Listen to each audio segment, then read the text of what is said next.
Well, if you think in terms of, I know it's pretty heavy.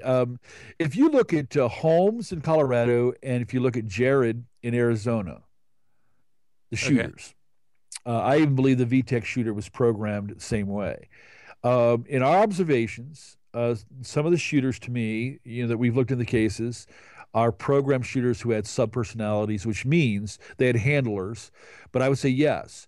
On the militaristic side, yeah, there's a underground. I believe U.S. military has an underground. I mean, a shadow military system.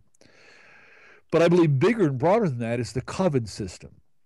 Whether I go to New York or whether I go to California or when I was in Colorado here last week, I met with a really great guy and his wife and the mother-in-law and now his two sons or two children, son and daughter. He was raised SRMPD. He was raised from childhood up, split, program, demonized. He's gotten saved. He's come out of it. He's still going through some of the healing aspects of it. We sat down and talked a lot. He has connections of where in Colorado. Met five other people that have all had the same thing in Colorado in that same area. So whether I meet them from there or in Minnesota or in Chicago, they all have the same backdrop. It begins in childhood. It's coven oriented. The coven can be anywhere from 10, 12, 14, but they network. It's like if you look at a local city, I look at my city, Greater Akron has 500 local churches. We've engaged three underground covens that know how to do this stuff. And so there might not be as many, but you can go to whatever city. It doesn't make whatever city you're from, and we have a little training on our site. It's for all of the stuff's free, called Dark Rituals, Dark Powers, and how to detect whether in your city there is one of these highly powered, lethal kind of covens like Ezekiel 8. And I believe they're just like the Masonic temples. Now they can be seen physically, but these covens are usually, they're like Ezekiel 8. They need to be physically and supernaturally hidden for what they do, and publicly they're all over they're just like in Ezekiel 8. That was the 70 elders of Israel. They're out there living their lives among the people, but who they really were the people down below. So they're like when we've dealt with people. They've been in the early days. We had to learn the hard way. Sometimes inside a chosen one is a runner. There's also informers. If we start to work with a victim, I can almost guarantee if they're not really healed at all yet, if they're just beginning to come out, they have personalities inside that after they get in talking to us, will go pick up a phone and call coven leadership people and say, hey, say the person's name is Fred. Fred was talking to so and so, so and so, and so and so. It only takes 2 minutes, and we've not only well, let me say it this way: we know of those who have actually used surveillance, bugged and recorded this process, observed it physically, and watched it. Now, we've seen the triggering. We've met subpersonalities who are assassins, priestesses, runners, informers, all the kinds that we talk about in the book. All of those in the book, are not just, that's who we've dealt with in the 30-year period. So when we deal with, 500 SRA chosen ones over 35 years, we've dealt with 1,500 or more subpersonalities, and they're very highly trained, highly able. Again, like when I engaged an assassin or I engaged a German named Kurt, or if I engaged a runner. Well, runners usually, whether we're driving the car, when a runner kicks in, they'll open the car door and just jump and roll and run. Well, I've never caught a runner. They're just too fast. They can be a guy or a girl. So the runner if you're starting to get down and find out what's going on, the runner is triggered to kick in and just take off. And normally go to a phone somewhere and then call a coven leader or go to a location. That's what a runner can do. Or an informer can be simply, make a phone call. Some of the chosen ones, they have 11 o'clock. It's automatic. The person goes blank. They lose a little bit of time. They don't even know. It's called being amnesic, and the subpersonality contacts the coven worker to say what Fred did all day. So they give a report. It's it's uncanny how it works, and we really, really, really learned the hard way in the beginning. We were being outrun, outmaneuvered, set up by this. Every time we'd be talking in front of we had a federal officer's wife that was a chosen one. We're talking in front of her how we're going to pick her up from work. We're going to take her to the safe house. We're going to do this, this, and this. We get to the workplace. An hour before we get there, they came. She's gone. We didn't see her for 3 days. We eventually get her back. She's been punished. She has all kinds of new demonization. So we had to learn that when you talk to a real chosen one, 6 or 7 other sub personalities are listening. Cult loyal ones will tell on you. Priestesses will begin to summon powers against you. They might not look face to face when you're dealing with the upfront person, but inside they are warriors. And they understand spiritual warfare better than Christians. Wow. That's okay. really sad. So, but we're talking.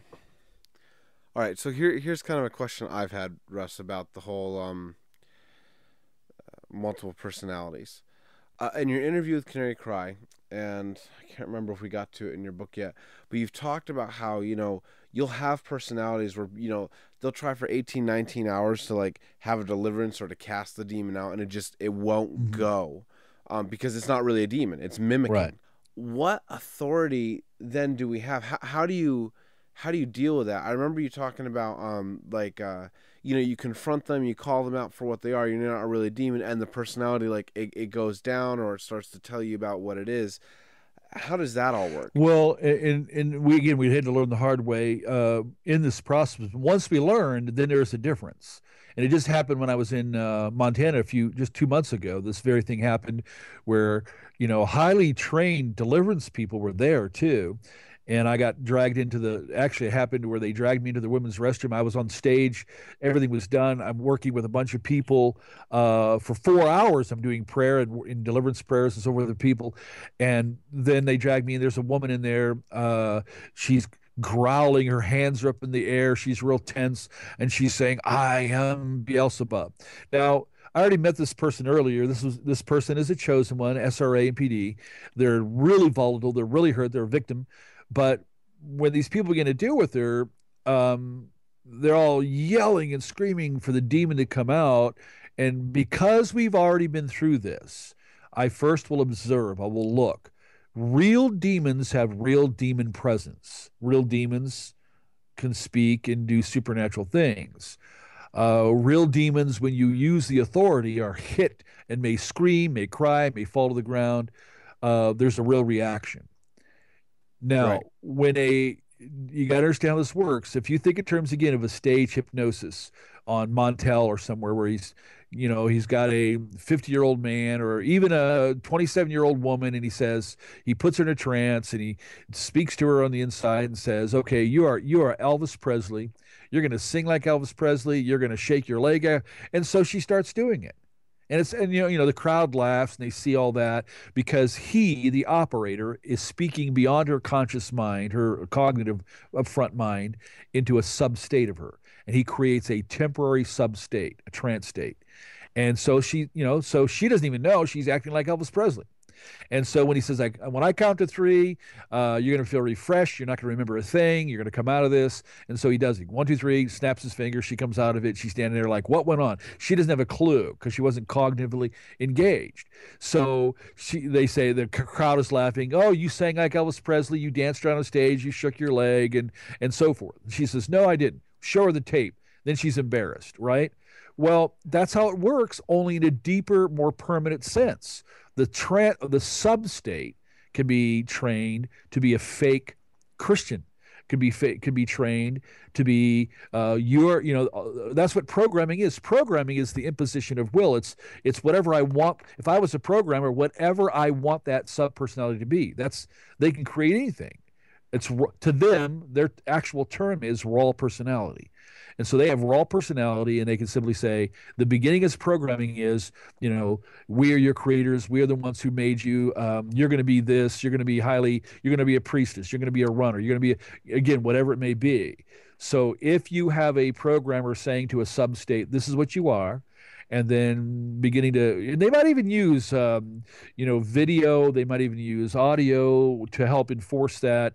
The big issue though is since they're it's kind of like if you think in terms of hypnosis, they're creating this is all the raw sub personality knows. And so that's all they're being told. That's why it's called programming. They're being programmed to be this or that. Then the conjuring or transmission of demonic power on top of the programmed personality. And then they're put down with a code. All you have to do is give a code and they can pop up. The programmer knows the code to the assassin. The programmer knows the code to the sex slave. The programmer knows the code to the, whatever it may be. And so the upfront person may be what they call amnesic, not even know. They're not the upfront person living in society is not even supposed to know. But if you were to give the trigger code, we've seen this, you know, dozens of times over the years when a phone call comes in or a trigger code's given or something or a particular time, the clock strikes 12 at night, and all of a sudden, that's a trigger to where a sub personality comes up, pushing the person out of the way. They go amnesic or blank, and then that caller or runner or priestess or whatever they are is up, and they perform their job. They only know their job. That's all they know. They only know that job. They don't have. They're not thinking. They're not going back and forth reasoning. They just have the programmed information stuck into that raw personality, charged demonically. So when a subpart that's like that pops up, they are faster, they are stronger, and they're going to do their job outside of being engaged with the authority of Christ and engaged to kind of break that and then help them come out of it. So okay, and I have to say, and I hope that this doesn't come off like I'm going, oh, Lucifer's brilliant, and I admire him because I don't. But really, that's a pretty brilliant plan, isn't it? I mean, if you've created a personality that we don't have authority over, right? In a real sense, yeah. I mean, that's exactly like, for example, like you guys are, humans like me. If I was like Jesus said, I've given you authority. I have authority. You have authority. I don't have any more than you do. We all have the same. It's just we need to use it. Now, if I was to say, in the name of Jesus, I rebuke Dan and I command you to fall to the ground, you're not going to fall to the ground. Authority doesn't have any effect on human personality. Spiritual authority has effect on demonic. Jesus said, I give you authority to trample on that demonic, overcome all the power of the enemy. Has no effect on human personality. So, what they have learned to do, because they are here in opposition to the church, they understand the church, they understand its presence here. So, when they create a subpersonality and that personality is told that it's to act like a demon, be a demon, whatever else, when it's triggered up, or if real Christians begin to do some kind of deliverance or whatever, and so the human personality comes up, I am, one person is, I am Python, this lady that we had, and there was an earlier one that when I walked in the room, and the people warned me that a demon's going to come up, and I am Tiger, and they all make it sound like they are, and there's a similarity because you have not the main person, you have an alter, you have another personality, but if it's human. They are trained that yes, they can make you. They can have a Christian. Like, I'm not coming. I don't care what you do. They can claim whatever their name is, and Christians can spend 8 hours yelling and screaming at it and come out and read scripture and no matter what they do, the subhuman excuse me personality is not coming out.